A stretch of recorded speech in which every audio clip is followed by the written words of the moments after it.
محمد. برائے خوشنودی امام زمانہ بلند تر صلوات.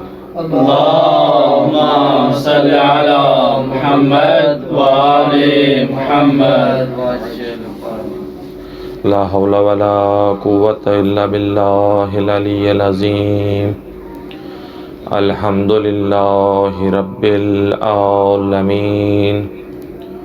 الصلاة والسلام على أشرف الأنبياء والمرسلين أبي القاسم محمد. اللهم صل على محمد وآل محمد. صلى الله عليك يا أبا الحسن. صلى الله عليك يا فاتح البدر والهنين. صلى الله عليك يا ابن عم الرسول. صلى الله عليك يا علي بن أبي طالب وآل بيته الطيبين الطاهرين المعصومين. أما بعد فقد قال الله تبارك وتعالى في محكم كتابه الكريم والفرقانه الحميد وقوله الحق. بسم الله الرحمن الرحيم. وما أرسلناك إلا رحمة للعالمين. صلوات. اللهم صل على محمد وآل محمد. آپ تمام برادران، بزرگان، علماء دین کو کچھ بھی بیان کرنا یقیناً سورج کو چراغ دکھانے کے مترادف ہے. چند گزارشات آپ کی خدمت میں عرض کروں گا. سب سے پہلے تو تعریف ہے اس پروردگار کی جس نے ہمیں خلق کیا. کیسا خلق کیا؟ احسن تقویم، بہترین تخلیق پر ہمیں خلق کیا. صرف ہمیں خلق ہی نہیں کیا بلکہ وجہ تخلیق بھی ہمیں بتائی. اس نے ہمیں بتایا کہ وما خلقت الجن والانس الا لیعبدون، کہ میں نے تمہیں اس لیے خلق نہیں کیا سوائے اس کے کہ تم میری عبادت کرو. یہ فارمولہ دے کے اس نے بتا دیا کہ اب جو بھی جہاں بھی جب بھی میری عبودیت سے، میری بندگی سے خارج ہوگا تو وہ ابلیس ہی بنے گا، میرا معبود نہیں، میرا عبد نہیں بنے گا. عبد بننے کی شرط یہ ہے کہ اس کی معبودیت کا اقرار کیا جائے اور اس کے بعد جو اس نے ہادی بھیجے ہیں ان کا اقرار کیا جائے اور ان کی پیروی کی جائے. محمد وآل محمد صلوات. اللهم صل على محمد وآل محمد. پروردگار عالم نے جب بھی ہمارے لیے سوچا تو ایک ایسی بہترین تخلیق کا سوچا جس پہ ہم فخر کر سکتے ہیں. کوئی انسان جو عقل رکھتا ہو، کوئی انسان جو شعور رکھتا ہو، تعلیم رکھتا ہو، وہ یہ نہیں کہہ سکتا کہ میری تخلیق بیکار ہوئی ہے. جب انسان کی تخلیق اتنی بہترین ہے تو یہ کہنا پڑے گا کہ اس کا ہادی اس سے زیادہ ہی بہترین ہوگا، کیونکہ ہدایت دینے والے کے لیے شرط ہے کہ وہ ایسا ہو کہ اس سے بہترین ہو تاکہ ہدایت پانے والا اس کو کسی قسم کا تانا نہ دے سکے. اب جب کسی صورت میں یہ کہے کہ یہ ہادی مجھ جیسا ہے تو سمجھ لو کہ اس کی تربیت میں، اس کی اپنی سوچ میں ہی پاکیزگی نہیں ہے، اسی لیے وہ اللہ کے ہادی کو اس کے درجے سے گھٹا کے اپنے جیسا کر رہا ہے. پروردگار عالم نے انسان کے لیے ہدایت کو پہلے خلق کیا ہے. فارمولہ ہے پروردگار ہے، یہ ہو نہیں سکتا. ایک چھوٹی سی مثال آپ کے سماعتوں کی نظر کروں گا. پروردگار عالم نے پانی کو پہلے خلق کیا، پیاس کو بعد میں۔ پیاس بعد میں ہے، پانی پہلے ہے۔ اب جو چیز احتیاج ہے اس کا ضروری ہے، اس کے لیے قانون ہے کہ وہ پہلے ہوگی، جس کو احتیاج ہے وہ بعد میں ہوگی۔ یہ قانون خداوندی ہے۔ اس کی مثال ایک پانی ہے۔ پانی چونکہ احتیاج ہے، یہ پہلے ہے۔ اب جو اس کو احتیاج ہے وہ بعد میں ہے۔ اب یہ احتیاج پہلے ہوگی، اس جس کو احتیاج ہے اس کے ساتھ ہوگی، اور جب یہ بندہ چلا جائے گا اس کے بعد بھی یہ باقی رہے گی۔ یعنی انسان کے لیے یہ پیاس سے پہلے پانی ہے، جب انسان کو پیاس لگتی ہے تو یہ پانی موجود ہے، اور جب انسان دنیا سے چلا جاتا ہے تب بھی یہ پانی موجود رہتا ہے۔ ایک دوسری مثال، توجہ کا طالب ہوں، ایک نقطہ آپ کی سماعتوں کی نظر کرنا چاہ رہا ہوں۔ ہوا، انسان کو ہوا کی ضرورت ہے، احتیاج ہے اس کو ہوا کی۔ پروردگار عالم نے انسان کو خلق کرنے سے پہلے ہوا کو خلق کیا کیونکہ اس کی احتیاج تھی۔ اب یہ احتیاج پہلے ہے، انسان بعد میں ہے، اور یہ ہوا جب انسان چلا جائے گا تو یہ احتیاج اس کے بعد بھی ہوگی۔ یہ چیز قانون خداوندی میں ہے کہ احتیاج پہلے ہوگی اور محتاج بعد میں ہوگا، اور یہ محتاج جب چلا جائے گا تو یہ احتیاج بعد میں بھی رہے گی۔ یہی چیز انسان کی ہدایت کے لیے بھی فارمولے میں آئے گی کہ ہادی پہلے ہوگا، ہدایت پانے والے بعد میں ہوں گے، اور جب یہ ہدایت والے پانے والے چلے جائیں گے تو یہ ہادی بعد میں بھی باقی رہے گا۔ لیکن کسی نے سوال کیا، اس نے اعتراض کیا، کہا کہ ایسا تو ہم دیکھتے نہیں ہیں، ہم دیکھتے ہیں کہ ابلیس پہلے ہے اور ہدایت پانے والے بعد میں ہیں، تو یہ کس طرح آپ کہہ سکتے ہیں؟ تو اس کے لیے ایک چھوٹی سی گزارش کروں گا، یہ مثالیں اسی لیے دی ہیں، ایک چھوٹی سی گزارش آپ سے کروں گا کہ دیکھو، خدا کے قانون میں نہ کوئی تغیر ہے نہ تبدل ہے۔ خدا اپنے قانون کو جیسے وضع کرتا ہے ویسے ہی رکھتا ہے۔ یہ انسان کی فطرت ہے کہ وہ جس چیز کو جیسے سمجھے، جس چیز کو جیسے سوچے، وہ اس کو تطبیق کرنا شروع کر دیتا ہے۔ خدا کے قانون میں احتیاج پہلے ہے، محتاج بعد میں ہے، محتاج چلا جائے گا، احتیاج بعد میں رہے گی، تو اس میں بھی ایسے ہی ہے۔ لیکن یہ غلطی انسان کی ہے کہ اس نے یہ سمجھا کہ ابلیس پہلے ہے اور ہدایت پانے والے بعد میں ہیں۔ تاریخ میں اگر مطالعہ کریں تو یقیناً یہ روایت نظر آتی ہے کہ جس میں رسول خدا ارشاد فرماتے ہیں کنت نبیا آدم بین الماء والطین، یہ فرماتے ہوئے نظر آتے ہیں کہ ابلیس سے پہلے بھی میں نبی تھا، میں ہادی تھا، یہ ابلیس بعد میں بنا، ہدایت پہلے تھی، گمراہی بعد میں آئی ہے۔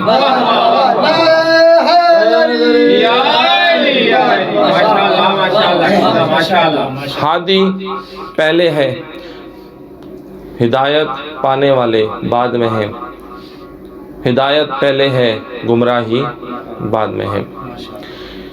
اب یہ ہادی کس کا ہادی ہے؟ میں نے سرنامہ کلام جس آیت کو قرار دیا تھا وَمَا أَرْسَلْنَاكَ إِلَّا رَحْمَةً لِلْعَالَمِينَ، یہ عالمین کے لیے رحمت ہے۔ اب خدا کے لیے جو قانون ہے، جو خدا فرماتا ہے قرآن میں الحمدللہ رب العالمین، کہ حمد ہے اس پروردگار کی جو عالمین کا رب ہے۔ اب خدا کی خدائی جہاں جہاں تک جائے گی، محمد کی رحمت وہاں وہاں تک جائے گی۔ یہ نقطہ ذہن میں رہے کہ خدا کی خدائی جہاں جہاں تک، جس جس عالم تک جائے گی، جس جس مخلوق تک جائے گی، جس جس ذرے تک جائے گی، محمد کی رحمت وہاں وہاں تک جائے گی۔ ماشاءاللہ۔ اب یہ چیز جب واضح ہو گئی وَمَا أَرْسَلْنَاكَ إِلَّا رَحْمَةً لِلْعَالَمِينَ، تو اب یہ چیز بھی واضح ہو جاتی ہے جو میں نے پہلے کہا تھا کہ ہادی پہلے ہے۔ اب جب جب خدا کی خدائی ہے، خدا کی جس عالم پہ خدائی ہے، تب تک محمد کی رحمت وہاں تک موجود ہے۔ ماشاءاللہ ماشاءاللہ۔ اتنی پاک ہستی ہے ہمارا نبی، اتنی عظمت والا ہے ہمارا نبی، اتنی برکت والا ہے ہمارا نبی، اس کی رحمت اس قدر بے قرار ہے۔ ایک واقعہ ملتا ہے کہ ایک صحرا سے جا رہے تھے ہمارے نبی، ایک صحرا سے جا رہے تھے، تو کیا دیکھتے ہیں کہ کانوں میں آواز آتی ہے کہ السلام علیکہ یا رسول اللہ. اللہ کا یہ حبیب کبھی دائیں دیکھتا ہے کبھی بائیں دیکھتا ہے. کیا دیکھتے ہیں کہ کوئی چیز نظر نہیں آتی، پھر چلتے ہیں، پھر آواز آتی ہے السلام علیکہ یا رحمت للعالمین. جیسے ہی اس آواز کو سنا پاک رسول نے پھر ادھر دیکھا ادھر دیکھا، ناگاہ دور ایک سائے پہ نگاہ پڑی. تو وہاں پہنچ کے کیا دیکھتے ہیں کہ ایک یہودی نے ایک ہرن کو پکڑا ہوا ہے اور اس کو شکار کر کے لے جا رہا ہے. اللہ کے رسول نے کہا کہ اے یہودی تو اس کو کیوں لے جا رہا ہے؟ اس نے کہا کہ پاک رسول اللہ میں نے اس کو شکار کیا اور یہ میرا حق ہے. وہ ہرن پاک رسول سے کلام کرتی ہے اور کہتی ہے کہ اے رسول اللہ آپ میرے ضامن بنے، میرے چھوٹے چھوٹے بچے ہیں، یہ مجھے آزاد کرے، میں ان چھوٹے بچوں کو دودھ پلا کے واپس آتی ہوں. صرف کہنے کا مقصد یہ تھا، یہ واقعہ سنانے کا مقصد یہ ہے کہ جو جانور پاک رسول کی رحمت کا اقرار کرے اور اللہ کا یہ ہادی اس جانور کے اوپر اتنا رحیم ہے تو یہ ہو ہی نہیں سکتا کہ وہ ہم جیسے انسانوں کے لیے رحیم نہ ہو. وہ ہمارے جیسے انسانوں کے اوپر ہمارے لیے باعث مغفرت نہ بنے، ہمارے لیے قیامت کے دن باعث شفاعت نہ بنے. صلوات پڑھیں محمد وعلی محمد. صلی علی محمد وعلی محمد. جیسے میں نے آپ کی خدمت میں عرض کیا کہ ہادی کے لیے ضروری ہے کہ وہ پہلے ہو. ایک اور نقطہ اور عرض کرتا چلوں کہ ہادی کے لیے یہ بھی ضروری ہے کہ وہ ہم سے افضل اور اولا ہو. اس کی ایک چھوٹی سی مثال آپ کی خدمت میں پیش کروں گا. آج کل کے دور کی ایک مثال ہے کہ اگر کسی سکول میں کوئی ٹیچر ہے تو اس کا رتبہ ہیڈ ماسٹر سے کم ہوتا ہے. توجہ چاہوں گا. ایک ٹیچر کا رتبہ ہیڈ ماسٹر سے کم ہوتا ہے اور ہیڈ ماسٹر کا رتبہ سیکنڈری اسکول والے ٹیچر سے کم رہتا ہے، اور اس کا رتبہ جو ہیڈ ماسٹر سیکنڈری اسکول کا ہوتا ہے اس سے کم رہتا ہے. اسی کو بڑھاتے چلیں، میٹرک والا ایف اے سے کم ہے، ایف اے والا بی اے سے کم ہے. یہی طریقہ کار ہے نا، یا اس سے کوئی توغییر اور تبدل ہے. اب جو نچلے عہدے والا ہے وہ اس کا مقابلہ نہیں کر سکتا. تو یہ کیسے ممکن ہے جو تمام نبیوں کا سردار ہو وہ ایک ان پڑھ کے برابر ہو جائے؟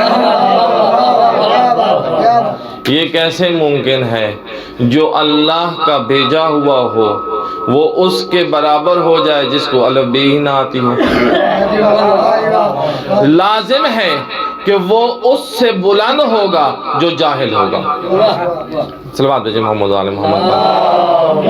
صلی علی محمد وعلی محمد. نعرہ تکبیر، اللہ اکبر. نعرہ تکبیر، اللہ اکبر. نعرہ رسالت، یا رسول اللہ. نعرہ رسالت، یا رسول اللہ. نعرہ حیدری، نعرہ حیدری.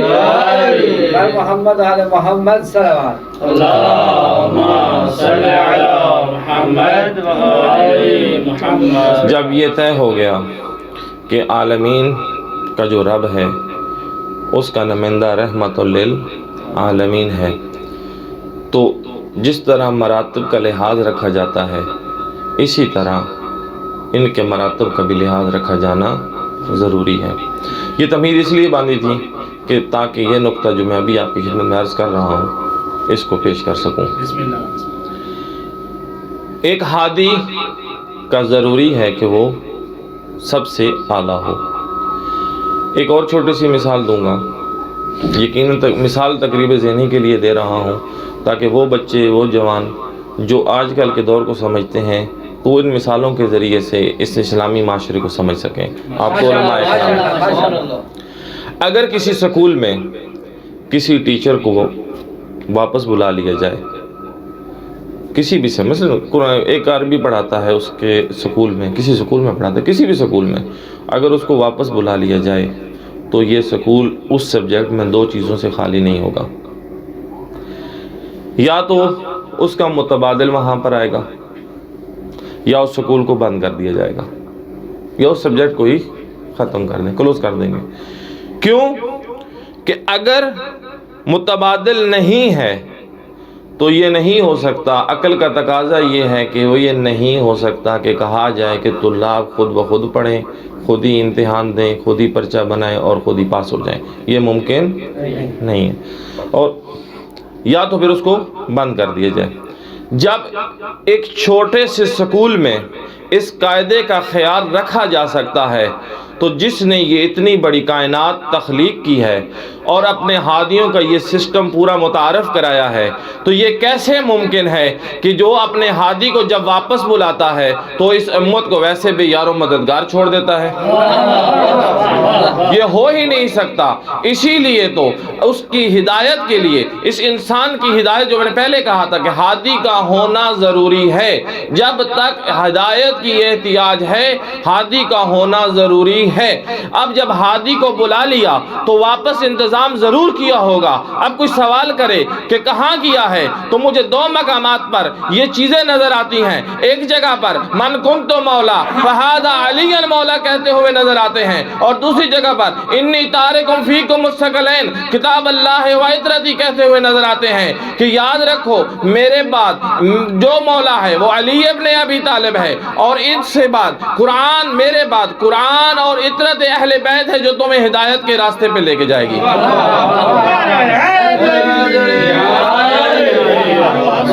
محمد صلی اللہ۔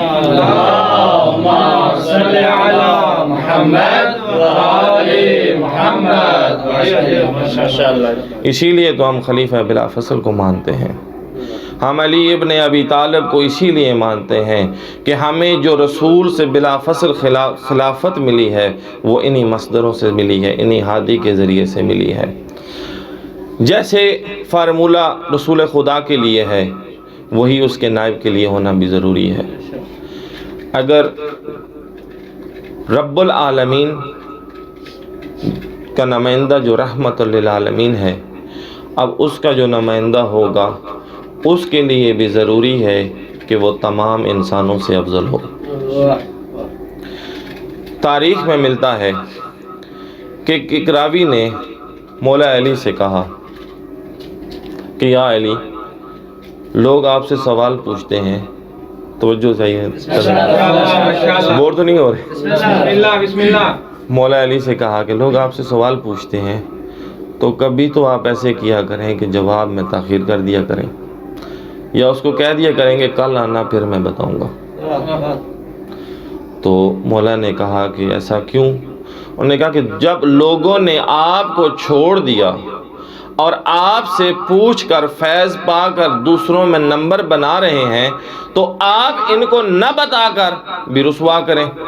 تو مولا نے کیا خوب جواب دیا، کہا لوگوں نے مجھے تو چھوڑ دیا ہے، لیکن جس اللہ نے مجھے یہ فرض سونپا ہے میں کیسے اپنی امامت کو چھوڑوں؟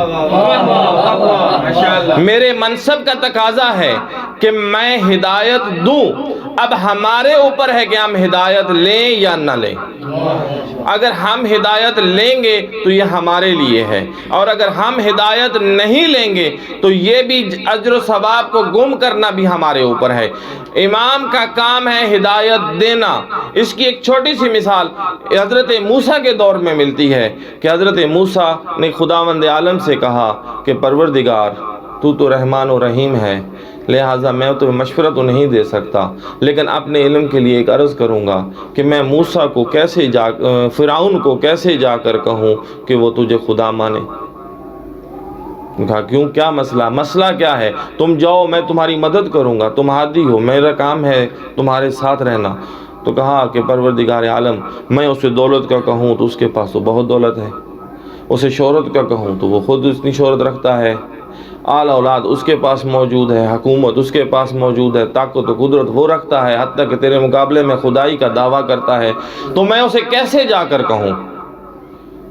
تو پروردگار عالم نے کہا تو پھر کیا کرنا ہے؟ تو کہا کہ پروردگار اگر ہو سکے تو یہ چیزیں اس سے کم کر، یہ محتاج ہو اور میں پھر اس کو جا کے تمہاری یاد دلاؤں اور پھر تجھے مانے۔ تو خداوند عالم کی ذات نے کہا تھا کہ اے موسیٰ، اگر میرا عبد اپنی بندگی پہ پورا نہیں اترتا تو میں رب اپنی ربوبیت سے کیسے پیچھے ہٹ سکتا ہوں؟ اس کا کام ہے کہ وہ مجھ سے مانگے۔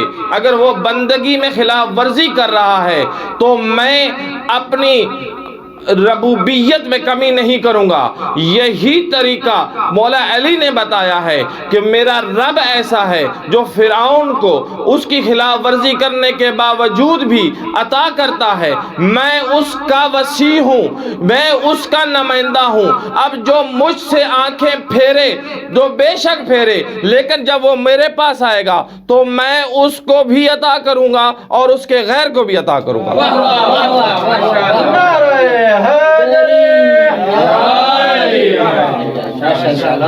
نعرہ تکبیر، نعرہ رسالت، نعرہ حیدری، حیدری، آواز بلند تر صلوات۔ اللہم صلی علی محمد وآل محمد۔ رحمت للعالمین ہے ہمارا نبی، حبیب خدا ہے ہمارا نبی۔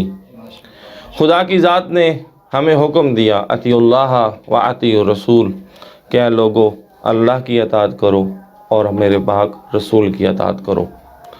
ایک اور مقام پر ارشاد فرمایا ان کنتم تحبون اللہ فاتبعونی یحببکم اللہ، اگر تم خدا سے محبت رکھتے ہو تو میرے اس حبیب کی اتباع کرو، یحببکم اللہ، میں اللہ بھی تم سے محبت کرے گا۔ دو چیزیں ہیں، انسان جو بھی کام کرتا ہے اپنے مستقبل کے مد نظر رکھ کے کرتا ہے۔ خدا نے بھی انسان کی جبلت میں یہ چیزیں جب رکھیں تو اس کی ہدایت کے لیے، اس کے مستقبل کے لیے خدا نے بھی انتظام کیا۔ انسان کی سوچ ہے کہ اس کا مستقبل اچھا ہونا چاہیے، اس کی خواہش ہے کہ اس کا مستقبل بہترین ہونا چاہیے۔ اسی لیے خداوند عالم نے بھی اتنے بہترین ہادی بنائے، اتنی بہترین ہدایت کا نظام بنایا اور اس کو بہترین جنت کا راستہ دکھلایا کہ انسان مستقبل میں ان ہادیوں کے بتائے ہوئے قوانین پر عمل کرتے ہوئے اس جنت کی طرف آ جائے۔ اسی لیے کہا کہ ان کی اتباع کرو، اور ہم جو بھی کرتے ہیں یقیناً جنت کی لالچ میں کرتے ہیں، اور جنت کا لالچ اگر نہ بھی ہو انسان کو تو خواہش ضرور ہوتی ہے کہ ہم جنت میں جائیں۔ اب جب بھی ان کی اطاعت سے باہر نکلے گا تو یقیناً وہ اپنے مستقبل کو خراب کرے گا۔ کیسے خراب کرے گا؟ کہ خدا نے کہا اطیعوا اللہ و اطیعوا الرسول، کہ اللہ کی اطاعت کرو، اس کے رسول کی اطاعت کرو، محبت رسول کو اپنے دل میں بساؤ اور اس کی اتباع کرو۔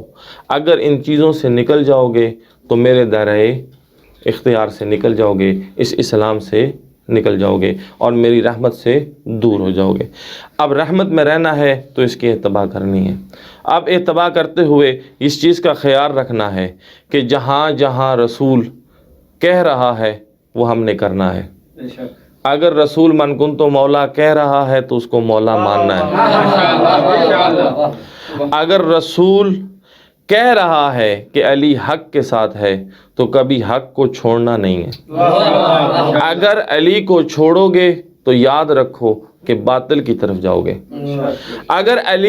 اگر رسول کہہ رہا ہے کہ قرآن علی کے ساتھ ہے، علی قرآن کے ساتھ ہے، اب تاریخ میں جا کے ورق گردانیاں کرو، تاریخ کا مطالعہ کرو اور یہ دیکھو کہ جو بھی علی کے مقابلے میں آیا تو وہ یقیناً قرآن اور علی اور رسول کے مقابلے میں آیا۔ اپنی عاقبت کو سنوارنا ہے تو علی کی اطاعت کرنا ہوگی۔ اگر علی کی اطاعت نہیں کرو گے تو رسول کی اطاعت شمار نہیں ہوگی، اور رسول کی اطاعت نہیں کرو گے تو خدا کی اطاعت سے باہر ہوگے، اور خدا کی اطاعت سے باہر ہو کے ابلیس تو بن سکتا ہے، انسان نہیں بن سکتا۔ صلوات بھیجیں محمد وعلی اللہم صلی علی محمد وآل محمد۔ عجیب ہم نے قانون بنائے، عجیب ہم نے دستور بنا لیے اپنی مرضی کا ہادی بنانا ہے، اپنی مرضی کے اصول بنانے ہیں، اپنی مرضی کا اسلام بنانا ہے، اپنی مرضی کے لیے جنت بنانی ہے، اپنی مرضی سے لوگوں کو جہنم میں بھیجنا ہے۔ اگر مطالعہ کیا جائے تو خدا کی قسم اسلام کبھی بھی اس طرح کا نہیں ہے۔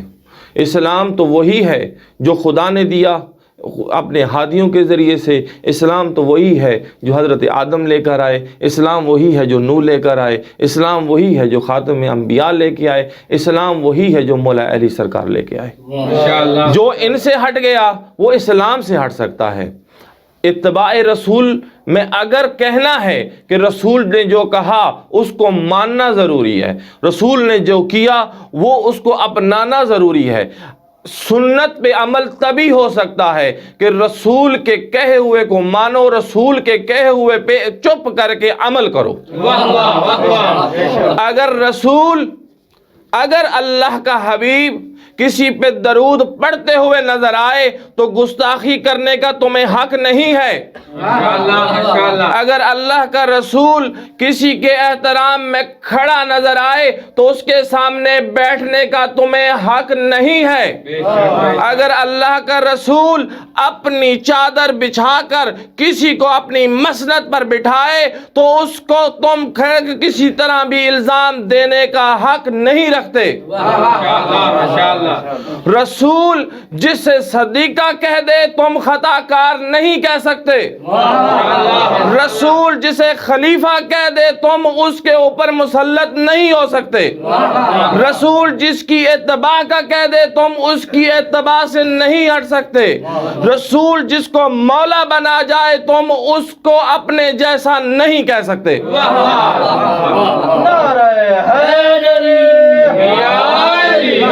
ماشاءاللہ ماشاءاللہ۔ محمد و آل محمد صلوات۔ اللہم صلی علی محمد و آل محمد۔ ماشاءاللہ ماشاءاللہ۔ اتباع کا مطلب یہ نہیں ہے کہ اپنی مرضی سے چلنا ہے۔ اتباع کا مطلب یہ نہیں ہے کہ اپنی مرضی کی تفسیر کرنی ہے۔ اتباع کا مطلب یہ ہے کہ تم نے فالو کرنا ہے۔ فالو کا سیدھا سا مطلب یہی ہے کہ جو کر رہا ہے وہ کرو، جو کہہ رہا ہے وہ مانو۔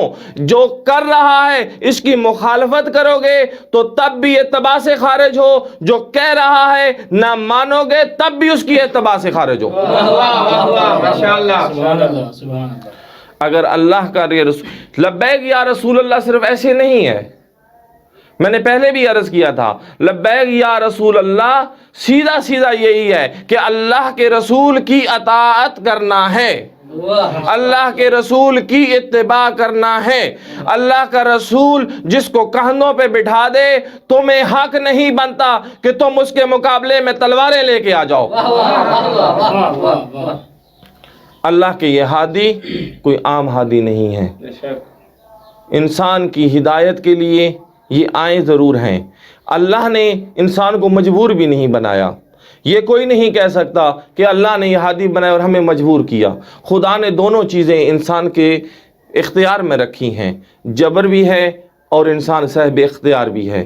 اب سوال ہے کہ انسان مجبور کیسے ہے اور انسان صاحب اختیار کیسے ہے؟ مجبور بھی ہے اور صاحب ایک ہی وقت میں مجبور بھی ہے، صاحب اختیار بھی ہے۔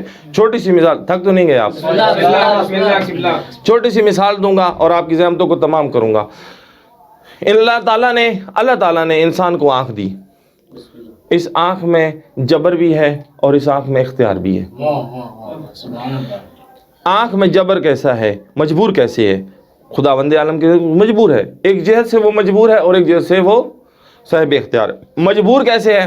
اگر پہاڑ کو دیکھے گی تو یہ نہیں کہہ سکتی کہ یہ کتاب ہے، پہاڑ ہی کہے گی۔ اور اگر کسی رنگ کو دیکھے گی تو یہ نہیں کہہ سکتی کہ یہ پانی ہے، وہ رنگ ہی کہے گی۔ کانٹے کو کانٹا کہے گی، شجر کو شجر کہے گی، حجر کو حجر کہے گی، عورت کو عورت کہے گی، مرد کو مرد کہے گی۔ یہ انسان کی آنکھ مجبور ہے، اس جہت میں یہ مجبور ہے۔ انسان کی زبان مجبور ہے اور اختیار بھی ہے۔ مجبور کیسے ہے کہ اگر میٹھا پیے گی تو میٹھا ہی بتائے گی، یہ نہیں کہہ سکتی کہ میٹھا پی کے، کبھی بھی انسان یہ نہیں کہ میٹھا پی کے بولے یہ کڑوا تھا، اور اگر کڑوا کھائے گی تو یہی بولے گی کہ یہ